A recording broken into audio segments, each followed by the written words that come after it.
Hello everyone, मैं कमलेश्वर शर्मा आप सभी का अपने इस यूट्यूब चैनल पर स्वागत करता हूं। जैसा कि आप सभी को पता है कि मैं पर डे एक वीडियो शेयर करता हूं, एक दिन क्लास 10th के लिए और एक दिन क्लास 9th के लिए, जिनमें हिंदी और इंग्लिश दोनों मीडियम होते हैं। तो आज जो बारी है, टर्न है, वो है क्लास 9th की। तो इसमें मैं वीडियो आपके साथ शेयर करूँगा class 9 mathematics part 15 unit 6 lines and angles. Part 15 unit 6 lines and angles. इससे पहले हमने 14 पार्ट सोल्व कर लिए हैं, तो आज ये 15 पार्ट्स की बारी है। इसमें आज मैं 2 क्वेश्चन आपके साथ शेयर करूंगा। ये दोनों ही क्वेश्चन बहुत ही महत्वपूर्ण हैं। यदि आप इन्हें अच्छी तरह समझना चाहते हैं तो वीडियो को अंत तक देखें, और चैनल से जुड़े रहने के लिए पहले चैनल को रेड बटन पर क्लिक करके सब्सक्राइब कर लें और उसके बाद देखना प्रारंभ करें। तो आज का ये पहला क्वेश्चन इस प्रकार से है। In the given figure AB parallel to CD, in the given figure AB line parallel to CD, आप देख सकते हो ये AB और CD पैरेलल हैं। GH is a transversal, GH is a transversal line and angle 1 ratio angle 2 is equal to 5:4. Angle 1 ratio angle 2 is equal to 5:4. So angle 1 is here and angle 2 is here. तो इन दोनों का जो ratio है वो है 5:4 है। Find all the angles from 1 to 8. तो हमें ये जितने भी 1 to 8 जो एंगल है वो सारे के सारे हमें फाइंड आउट करने हैं। तो स्टेटमेंट एक बार फिर से पढ़ते हैं हम। In the given figure AB parallel to CD, GH is a transversal and ratio of angle 1 and 2 is 5:4. Then find all the angles from angle 1 to 8. तो our first step is given. तो given में मैंने लिखा है in figure AB parallel to CD, this AB parallel to CD and GH is a transversal, GH is a transversal and ratio of angle 1 and 2 is 5:4. So this step is complete. Now next step is to find. हमें find out क्या करना है?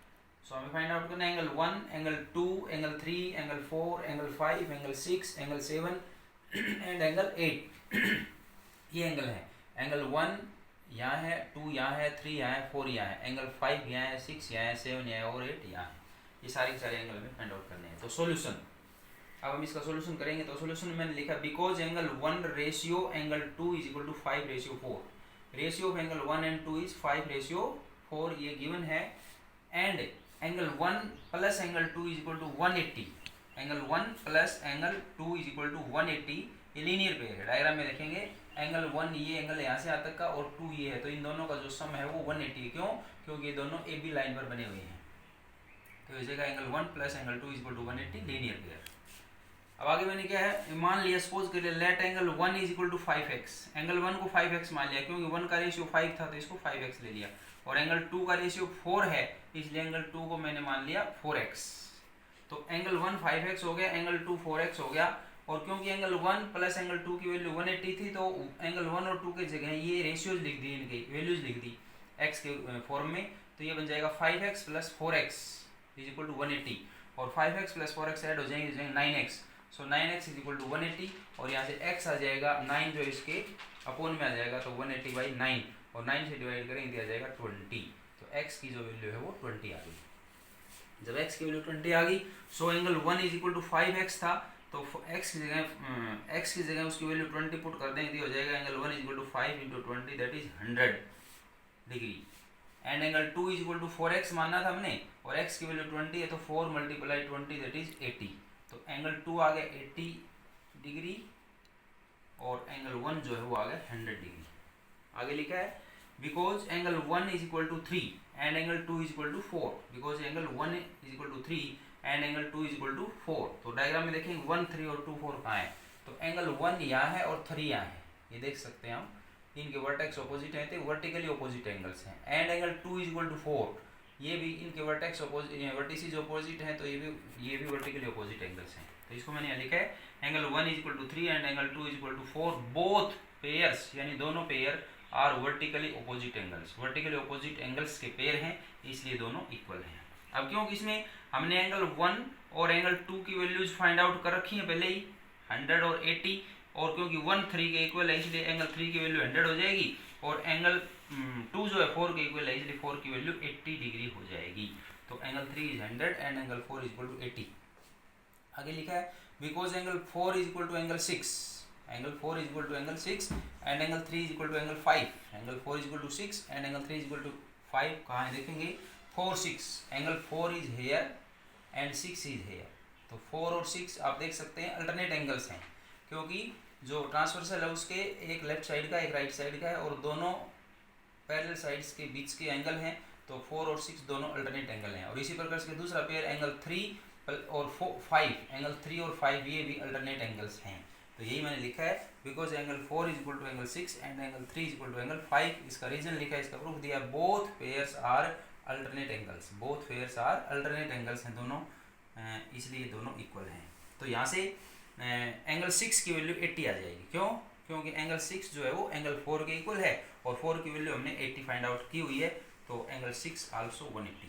और angle 5 की value 100 हो जाएगी because angle 5 जो है एंगल 3 के इक्वल है और 3 की वैल्यू हमने पहले फाइंड आउट की हुई है, वो 100 है, इसलिए एंगल 5 इज इक्वल टू 100। तो एंगल 6 जो है 80 हो गया और एंगल 5 100 हो गया। आगे मैंने लिखा because angle 5 is equal to angle 7, angle 5 is equal to angle 7 and angle 6 is equal to 8 and angle 6 is equal to 8। तो डायग्राम में देखेंगे 5 7 और 6 8 कहाँ है, 5 यहाँ है और 7 यहाँ है, तो ये भी इनके वर्टिसेस ऑपोजिट हैं, तो वर्टिकली ऑपोजिट हैं। और एंगल 6 और 8, तो 6 और 8 इनके वर्टिसेस भी ऑपोजिट हैं, तो ये भी वर्टिकली ऑपोजिट एंगल्स हैं।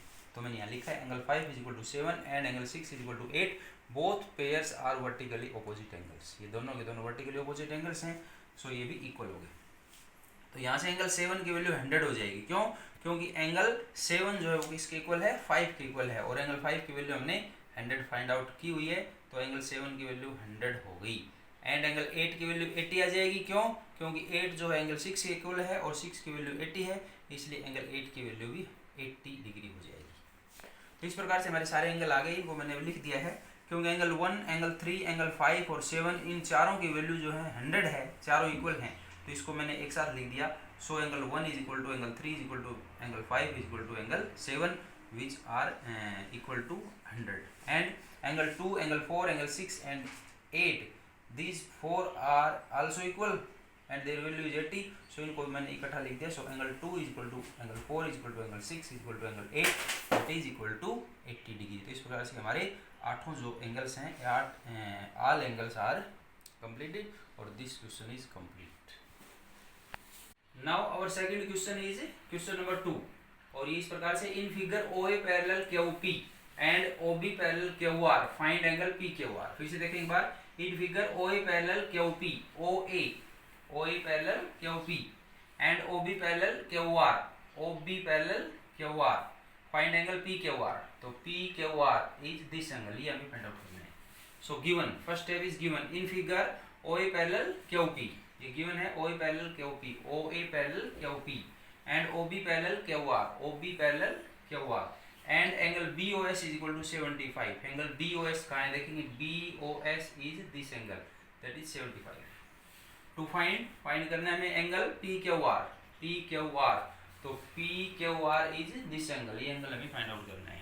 सॉल्यूशन सोल्व करेंगे हम, because OB parallel QR and OA is a transversal, OB parallel QR and OA is a transversal, OB parallel QR and OA is a transversal.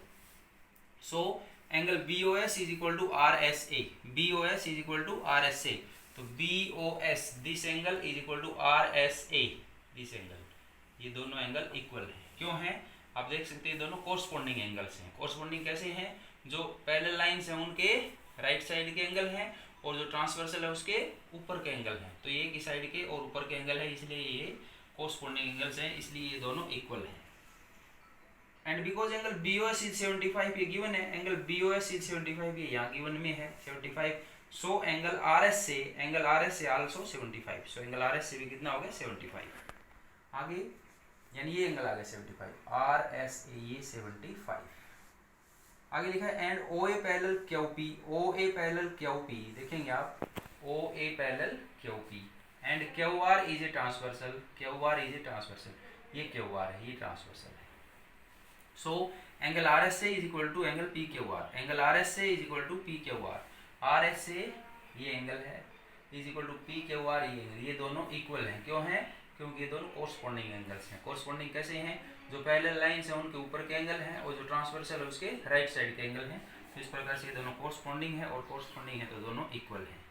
So angle P के O R भी 75 हो गया। क्यों? क्योंकि R S से पहले find out कर लिया हमने 75, इसलिए एंगल पी के ओ आर भी 75। सो ये क्वेश्चन हमारा कंप्लीट हुआ। आज के लिए बस इतना ही। यदि आपको ये वीडियो समझ में आया हो तो आप इसे लाइक करें, शेयर करें और चैनल से जुड़े रहने के लिए, आगे आने वाले वीडियोस देखने के लिए, सिलेबस कंप्लीट करने के लिए और एग्जाम में अच्छे से अच्छे मार्क्स प्राप्त करने के लिए आप पहले चैनल को सब्सक्राइब करें। थैंक्स, धन्यवाद।